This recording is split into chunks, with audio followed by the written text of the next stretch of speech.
المنافقون نام پہلی آیت کے فقرے اذا جاءک المنافقون سے ماخوذ ہے۔ یہ اس سورہ کا نام بھی ہے اور اس کے مضمون کا عنوان بھی، کیونکہ اس میں منافقین ہی کے طرز عمل پر تبصرہ کیا گیا ہے۔ زمانہ نزول، جیسا کہ ہم آگے چل کر بتائیں گے، یہ سورہ غزوہ بنی المصطلق سے رسول اللہ صلی اللہ علیہ وسلم کی واپسی پر یا تو دوران سفر میں نازل ہوئی ہے یا حضور صلی اللہ علیہ وسلم کے مدینہ طیبہ پہنچنے کے بعد فوراً ہی اس کا نزول ہوا ہے، اور ہم سورہ نور کے دیباچے میں یہ بات بتحقیق بیان کر چکے ہیں کہ غزوہ بنی المصطلق شعبان 6 ہجری میں واقع ہوا تھا۔ اس طرح اس کی تاریخ نزول ٹھیک ٹھیک متعین ہو جاتی ہے۔ تاریخی پس منظر، جس خاص واقعے کے بارے میں یہ سورہ نازل ہوئی ہے اس کا ذکر کرنے سے پہلے یہ ضروری ہے کہ مدینے کے منافقین کی تاریخ پر ایک نگاہ ڈال لی جائے، کیونکہ جو واقعہ اس موقع پر پیش آیا تھا وہ محض ایک اتفاقی حادثہ نہ تھا، بلکہ اس کے پیچھے ایک پورا سلسلہ واقعات تھا جو بالآخر اس نوبت تک پہنچا۔ مدینہ طیبہ میں رسول اللہ صلی اللہ علیہ وسلم کی تشریف آوری سے پہلے اوس اور خزرج کے قبیلے آپس کی خانہ جنگیوں سے تھک کر ایک شخص کی قیادت و سیادت پر قریب متفق ہو چکے تھے اور اس بات کی تیاریاں کر رہے تھے کہ اس کو اپنا بادشاہ بنا کر باقاعدہ اس کی تاج پوشی کی رسم ادا کر دیں، حتیٰ کہ اس کے لیے تاج بھی بنا لیا گیا تھا۔ یہ قبیلہ خزرج کا رئیس عبداللہ بن ابی بن سلول تھا۔ محمد بن اسحاق کا بیان ہے کہ قبیلہ خزرج میں اس کی بزرگی بالکل متفق علیہ تھی، اور اوس و خزرج اس سے پہلے کبھی ایک شخص کی قیادت پر جمع نہیں ہوئے تھے۔ اس صورتحال میں اسلام کا چرچا مدینے پہنچا اور ان دونوں قبیلوں کے بعض ہر آدمی مسلمان ہونے شروع ہو گئے۔ ہجرت سے پہلے بیعت عقبہ ثانیہ کے موقع پر جب رسول اللہ صلی اللہ علیہ وسلم کو مدینہ طیبہ تشریف لانے کی دعوت دی جا رہی تھی، اس وقت حضرت عباس بن عبادہ بن نزلہ رضی اللہ عنہ انصاری اس دعوت کو صرف اس مصلحت سے مؤخر کرنا چاہتے تھے کہ عبداللہ بن ابی بھی بیعت اور دعوت میں شریک ہو جائے تاکہ مدینہ بالاتفاق اسلام کا مرکز بن سکے۔ لیکن جو وفد بیعت کے لیے حاضر ہوا تھا اس نے اس مصلحت کو کوئی اہمیت نہ دی، اور اس کے تمام شرکاء جن میں دونوں قبیلوں کے 75 آدمی شامل تھے ہر خطرہ مول لے کر حضور صلی اللہ علیہ وسلم کو دعوت دینے کے لیے تیار ہو گئے۔ اس واقعے کی تفصیلات ہم سورہ انفال کے دیباچے میں بیان کر چکے ہیں۔ اس کے بعد جب حضور صلی اللہ علیہ وسلم مدینے پہنچے تو انصار کے ہر گھرانے میں اسلام اتنا پھیل چکا تھا کہ عبداللہ بن ابی بے بس ہو گیا، اور اس کو اپنی سرداری بچانے کی اس کے سوا کوئی صورت نظر نہ آئی کہ خود بھی مسلمان ہو جائے۔ چنانچہ وہ اپنے ان بہت سے حامیوں کے ساتھ جن میں دونوں قبیلوں کے شیوخ اور سردار شامل تھے داخل اسلام ہو گیا، حالانکہ دل ان سب کے جل رہے تھے، اور خاص طور پر ابن ابی کو اس بات کا سخت غم تھا کہ رسول اللہ صلی اللہ علیہ وسلم نے اس کی بادشاہی چھین لی ہے۔ کئی سال تک اس کا یہ منافقانہ ایمان اور اپنی ریاست چھن جانے کا یہ غم طرح طرح کے رنگ دکھاتا رہا۔ ایک طرف حال یہ تھا کہ ہر جمعہ کو جب رسول اللہ صلی اللہ علیہ وسلم خطبہ ارشاد فرمانے کے لیے بیٹھتے تو عبداللہ بن ابی اٹھ کر کہتا، حضرات، یہ اللہ کے رسول آپ کے درمیان موجود ہیں جن کی ذات سے اللہ نے آپ کو عزت اور شرف بخشا ہے، لہٰذا آپ ان کی تائید کریں اور جو کچھ یہ فرماتے ہیں اسے غور سے سنیں اور ان کی اطاعت کریں۔ دوسری طرف کیفیت یہ تھی کہ روز بروز اس کی منافقت کا پردہ چاک ہوتا چلا جا رہا تھا، اور مخلص مسلمانوں پر یہ بات کھلتی چلی جاتی تھی کہ وہ اور اس کے ساتھی اسلام اور رسول اللہ صلی اللہ علیہ وسلم اور گروہ اہل ایمان سے سخت بغض رکھتے ہیں۔ ایک مرتبہ حضور صلی اللہ علیہ وسلم کسی راستے سے گزر رہے تھے کہ ابن ابی نے آپ کے ساتھ بدتمیزی کی۔ آپ نے حضرت سعد بن عبادہ سے اس کی شکایت فرمائی تو انہوں نے عرض کیا، یا رسول اللہ، اس شخص کے ساتھ نرمی برتیے، آپ کی تشریف آوری سے پہلے ہم اس کے لیے تاج شاہی تیار کر رہے تھے، اب یہ سمجھتا ہے کہ آپ نے اس سے بادشاہی چھین لی ہے۔ جنگ بدر کے بعد جب یہود بنی قینقاع کی صریح بدعہدی اور بلا اشتعال سرکشی پر رسول اللہ صلی اللہ علیہ وسلم نے ان پر چڑھائی کی تو یہ شخص ان کی حمایت پر اٹھ کھڑا ہوا اور حضور صلی اللہ علیہ وسلم کی زرہ پکڑ کر کہنے لگا، یہ 700 مردان جنگی جو ہر دشمن کے مقابلے میں میرا ساتھ دیتے رہے ہیں، آج ایک دن میں آپ انہیں ختم کر ڈالنا چاہتے ہیں، خدا کی قسم میں آپ کو ہرگز نہیں چھوڑوں گا جب تک آپ میرے ان حلیفوں کو معاف نہ کر دیں۔ جنگ احد کے موقع پر اس شخص نے صریح غداری کی اور عین وقت پر اپنے 300 ساتھیوں کو لے کر میدان جنگ سے الٹا واپس آ گیا۔ جس نازک گھڑی میں اس نے یہ حرکت کی تھی، اس کی نزاکت کا اندازہ اس بات سے کیا جا سکتا ہے کہ قریش کے لوگ 3000 کا لشکر لے کر مدینے پر چڑھ آئے تھے اور رسول اللہ صلی اللہ علیہ وسلم ان کے مقابلے میں صرف 1000 آدمی ساتھ لے کر مدافعت کے لیے نکلے تھے۔ ان 1000 میں سے بھی یہ منافق 300 آدمی توڑ لایا اور حضور صلی اللہ علیہ وسلم کو صرف 700 کی جمعیت کے ساتھ 3000 دشمنوں کا مقابلہ کرنا پڑا۔ اس واقعے کے بعد مدینے کے عام مسلمانوں کو یقین کے ساتھ یہ معلوم ہو گیا کہ یہ شخص قطعی منافق ہے، اور اس کے وہ ساتھی بھی پہچان لیے گئے جو منافقت میں اس کے شریک کار تھے۔ اسی بنا پر جنگ احد کے بعد جب پہلا جمعہ آیا اور یہ شخص حضور صلی اللہ علیہ وسلم کے خطبے سے پہلے حسب معمول تقریر کرنے کے لیے اٹھا تو لوگوں نے اس کا دامن کھینچ کر کہا، بیٹھ جاؤ، تم یہ باتیں کرنے کے اہل نہیں ہو۔ مدینے میں یہ پہلا موقع تھا کہ علانیہ اس شخص کی تذلیل کی گئی۔ اس پر برہم ہو کر وہ لوگوں کی گردنوں سے کودتا پھاندتا مسجد سے نکل گیا۔ مسجد کے دروازے پر بعض انصاریوں نے اس سے کہا، یہ کیا حرکت کر رہے ہو، واپس چلو اور رسول اللہ صلی اللہ علیہ وسلم سے استغفار کی درخواست کرو۔ اس نے بگڑ کر جواب دیا، میں ان سے کوئی استغفار نہیں کرانا چاہتا۔ پھر 4 ہجری میں غزوہ بنی النضیر پیش آیا۔ اس موقع پر اس شخص نے اور اس کے ساتھیوں نے اور بھی زیادہ کھل کر اسلام کے خلاف اعدائے اسلام کی حمایت کی۔ ایک طرف رسول اللہ صلی اللہ علیہ وسلم اور آپ کے جانثار صحابہ ان یہودی دشمنوں سے جنگ کی تیاری کر رہے تھے، اور دوسری طرف یہ منافقین اندر ہی اندر یہودیوں کو پیغام بھیج رہے تھے کہ ڈٹے رہو، ہم تمہارے ساتھ ہیں، تم سے جنگ کی جائے گی تو ہم تمہاری مدد کریں گے، اور تم کو نکالا جائے گا تو ہم تمہارے ساتھ نکلیں گے۔ اس خفیہ ساز باز کا راز اللہ تعالیٰ نے خود کھول دیا، جیسا کہ سورہ حشر کے دوسرے رکوع میں گزر چکا ہے۔ لیکن اس کی اور اس کے ساتھیوں کی اتنی پردہ دری ہو جانے کے باوجود، جس وجہ سے رسول اللہ صلی اللہ علیہ وسلم اس کے ساتھ درگزر کا معاملہ فرما رہے تھے، وہ یہ تھی کہ منافقین کا ایک بڑا جتھا اس کے ساتھ تھا۔ اوس اور خزرج دونوں قبیلوں کے بہت سے سردار اس کے حامی تھے۔ مدینے کی آبادی میں کم از کم 1/3 تعداد اس کے ساتھیوں کی موجود تھی۔ جیسا کہ غزوہ احد کے موقع پر ظاہر ہو چکا تھا، ایسی حالت میں یہ کسی طرح مناسب نہ تھا کہ باہر کے دشمنوں سے لڑائی کے ساتھ ساتھ اندر کے ان دشمنوں سے بھی جنگ مول لے لی جاتی۔ اسی بنا پر ان کی منافقت کا حال جانتے ہوئے بھی حضور صلی اللہ علیہ وسلم ایک مدت تک ان کے ساتھ ان کے ظاہری دعوائے ایمان کے لحاظ سے معاملہ فرماتے رہے۔ دوسری طرف یہ لوگ بھی نہ اتنی طاقت رکھتے تھے نہ ہمت کہ علانیہ کافر بن کر اہل ایمان سے لڑ لیتے یا کسی حملہ آور دشمن کے ساتھ کھلم کھلا مل کر میدان میں آ جاتے۔ بظاہر وہ اپنا ایک مضبوط جتھا بنائے ہوئے تھے، مگر ان کے اندر وہ کمزوریاں موجود تھیں جن کا نقشہ اللہ تعالیٰ نے سورہ حشر کی آیات 12 سے 14 میں صاف صاف کھینچ کر رکھ دیا ہے۔ اس لیے وہ مسلمان بنے رہنے میں ہی اپنی خیر سمجھتے تھے، مسجدوں میں آتے تھے، نمازیں پڑھتے تھے، زکوٰۃ بھی دے ڈالتے تھے، زبان سے ایمان کے وہ لمبے چوڑے دعوے کرتے تھے جن کے کرنے کی مخلص مسلمانوں کو کبھی ضرورت پیش نہ آتی تھی۔ ان کے پاس اپنی ہر منافقانہ حرکت کے لیے 1000 جھوٹی توجیہیں موجود تھیں، جن سے وہ خاص طور پر اپنے ہم قبیلہ انصار کو یہ دھوکہ دینے کی کوشش کرتے رہتے تھے کہ ہم تمہارے ساتھ ہیں۔ ان تدبیروں سے وہ اپنے آپ کو ان نقصانات سے بھی بچا رہے تھے جو انصار کی برادری سے الگ ہو جانے کی صورت میں ان کو پہنچ سکتے تھے، اور فتنہ پردازی کے ان مواقع سے بھی فائدہ اٹھا رہے تھے جو اس برادری میں شامل رہ کر انہیں مل سکتے تھے۔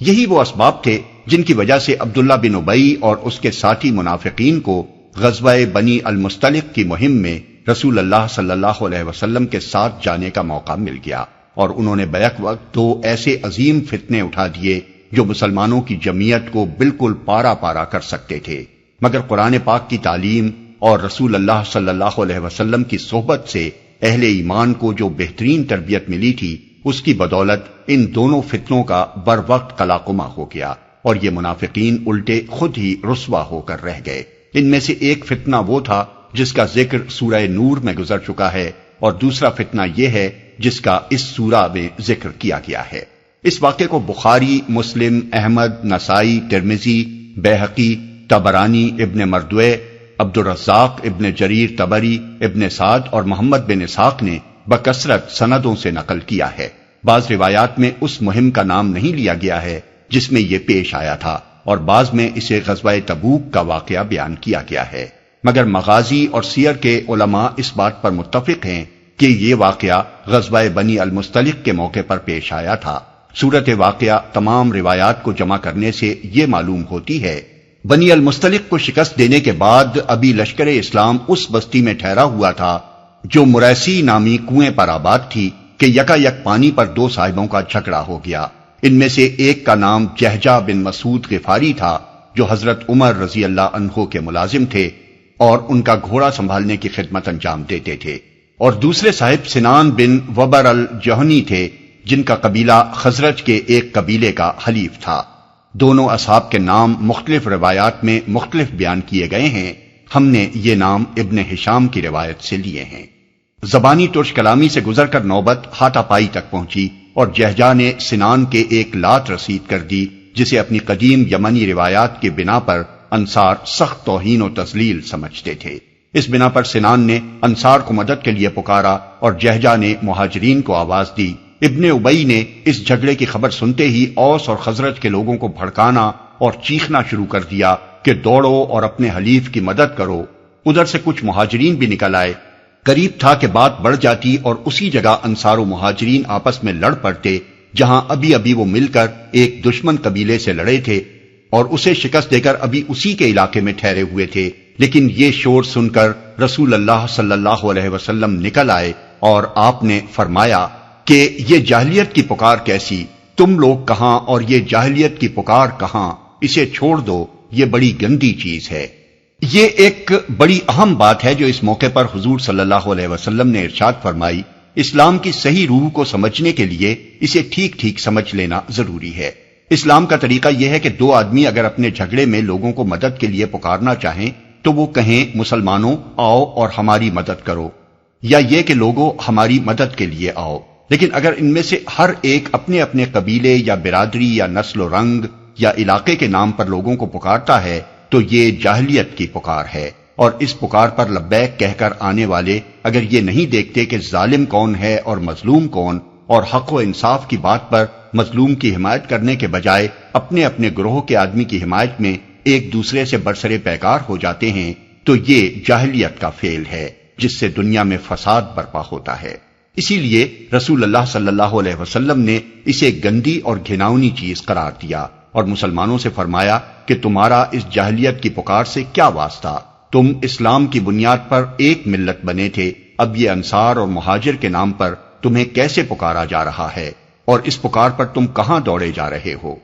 علامہ سہیلی نے روض الانف میں لکھا ہے کہ فقہائے اسلام نے کسی جھگڑے یا اختلاف میں جاہلیت کی پکار بلند کرنے کو ایک فوجداری جرم قرار دیا ہے۔ ایک گروہ اس کی سزا 50 ضرب تازیانہ قرار دیتا ہے، دوسرا گروہ 10 ضرب تجویز کرتا ہے، اور تیسرا گروہ کہتا ہے کہ اس کی سزا حالات کی مناسبت سے دی جانی چاہیے۔ بعض حالات میں صرف زجر و توبیخ کافی ہے، بعض دوسرے حالات میں ایسی پکار بلند کرنے والے کو قید کرنا چاہیے،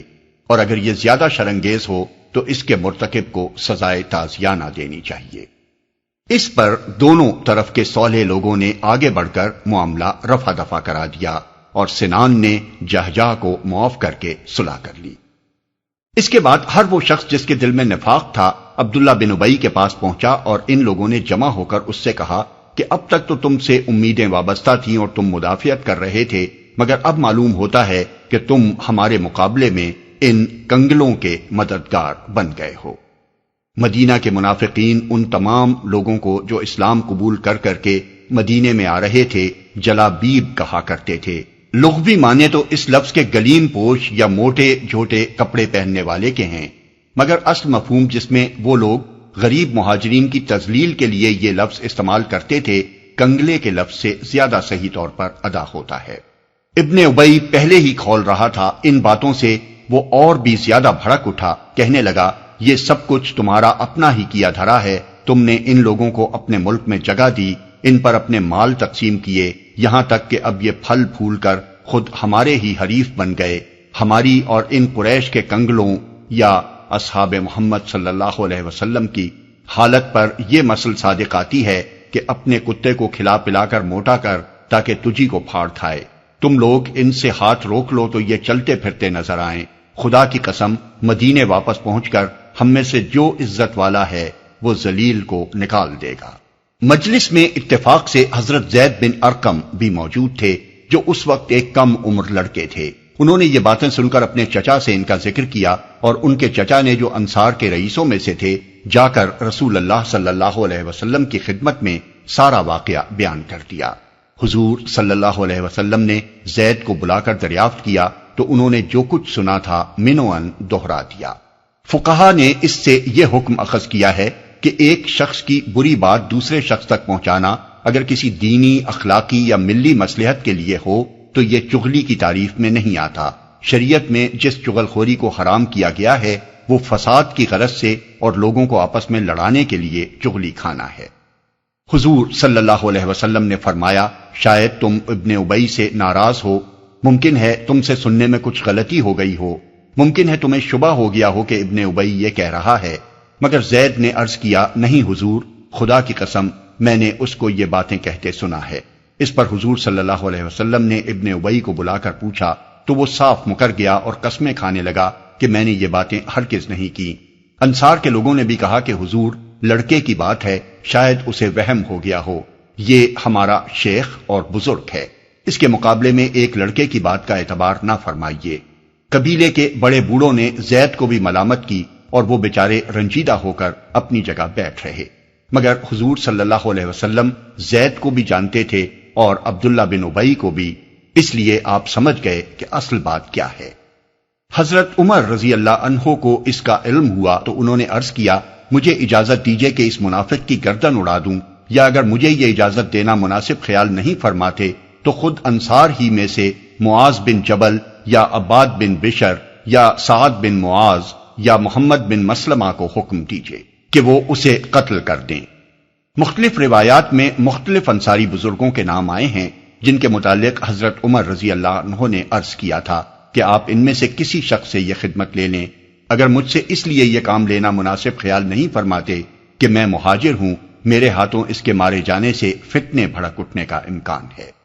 مگر حضور صلی اللہ علیہ وسلم نے فرمایا، ایسا نہ کرو، لوگ کہیں گے کہ محمد اپنے ساتھیوں ہی کو قتل کر رہا ہے۔ اس کے بعد آپ نے فوراً ہی کوچ کا حکم دے دیا، حالانکہ حضور صلی اللہ علیہ وسلم کے معمول کے لحاظ سے وہ کوچ کا وقت نہ تھا۔ مسلسل 30 گھنٹے چلتے رہے، یہاں تک کہ لوگ تھک کر چور ہو گئے۔ پھر آپ نے ایک جگہ پڑاؤ کیا اور تھکے ہوئے لوگ زمین پر کمر ٹکاتے ہی سو گئے۔ یہ آپ نے اس لیے کیا کہ جو کچھ مرثیہ کے کنویں پر پیش آیا تھا اس کے اثرات لوگوں کے ذہن سے محو ہو جائیں۔ راستے میں انصار کے ایک سردار حضرت اسید بن خزیر آپ سے ملے اور عرض کیا، یا رسول اللہ، آج آپ نے ایسے وقت کوچ کا حکم دیا جو سفر کے لیے موزوں نہ تھا، اور آپ کبھی ایسے وقت میں سفر کا آغاز نہیں فرمایا کرتے تھے۔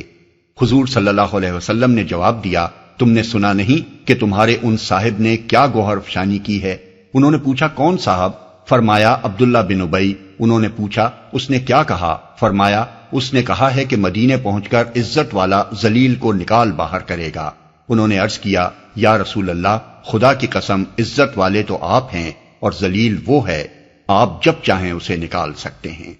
رفتہ رفتہ یہ بات تمام انصار میں پھیل گئی اور ان میں ابن ابی کے خلاف سخت غصہ پیدا ہو گیا۔ لوگوں نے ابن ابی سے کہا، جا کر رسول اللہ صلی اللہ علیہ وسلم سے معافی مانگو، مگر اس نے تڑخ کر جواب دیا، تم نے کہا کہ ان پر ایمان لے آؤ، میں ایمان لے آیا، تم نے کہا کہ اپنے مال کی زکات دو، میں نے زکات بھی دے دی، اب بس یہ کسر رہ گئی ہے کہ میں محمد کو سجدہ کروں۔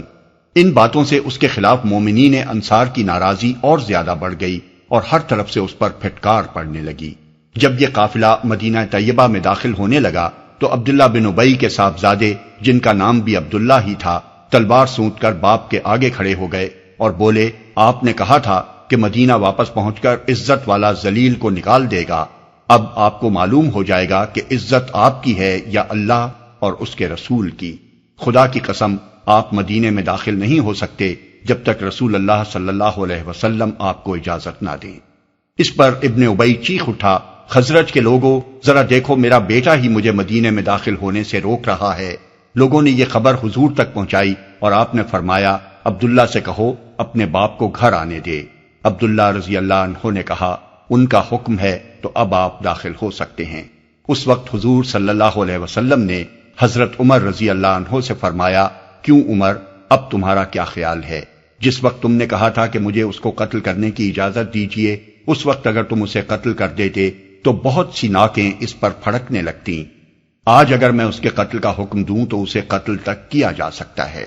حضرت عمر رضی اللہ عنہ نے عرض کی، خدا کی قسم اب مجھے معلوم ہو گیا کہ اللہ کے رسول کی بات میری بات سے زیادہ مبنی بر حکمت تھی۔ اس سے دو اہم شرعی مسئلوں پر روشنی پڑتی ہے۔ ایک یہ کہ جو طرز عمل ابن ابی نے اختیار کیا تھا، اگر کوئی شخص مسلم ملت میں رہتے ہوئے اس طرح کا رویہ اختیار کرے تو وہ قتل کا مستحق ہے۔ دوسرے یہ کہ محض قانوناً کسی شخص کے مستحق قتل ہو جانے سے یہ لازم نہیں آتا کہ ضرور اسے قتل ہی کر دیا جائے۔ ایسے کسی فیصلے سے پہلے یہ دیکھنا چاہیے کہ آیا اس کا قتل کسی عظیم تر فتنے کا موجب تو نہ بن جائے گا۔ حالات سے آنکھیں بند کر کے قانون کا اندھا دھند استعمال بعض اوقات اس مقصد کے خلاف بالکل الٹا نتیجہ پیدا کر دیتا ہے جس کے لیے قانون استعمال کیا جاتا ہے۔ اگر ایک منافق اور مفسد آدمی کے پیچھے کوئی قابل لحاظ سیاسی طاقت موجود ہو تو اسے سزا دے کر مزید فتنوں کو سر اٹھانے کا موقع دینے سے بہتر ہے کہ حکمت اور تدبر کے ساتھ اس اصل سیاسی طاقت کا استحصال کر دیا جائے جس کے بل پر وہ شرارت کر رہا ہو۔ یہی مصلحت تھی جس کی بنا پر حضور صلی اللہ علیہ وسلم نے عبداللہ بن ابی کو اس وقت بھی سزا نہ دی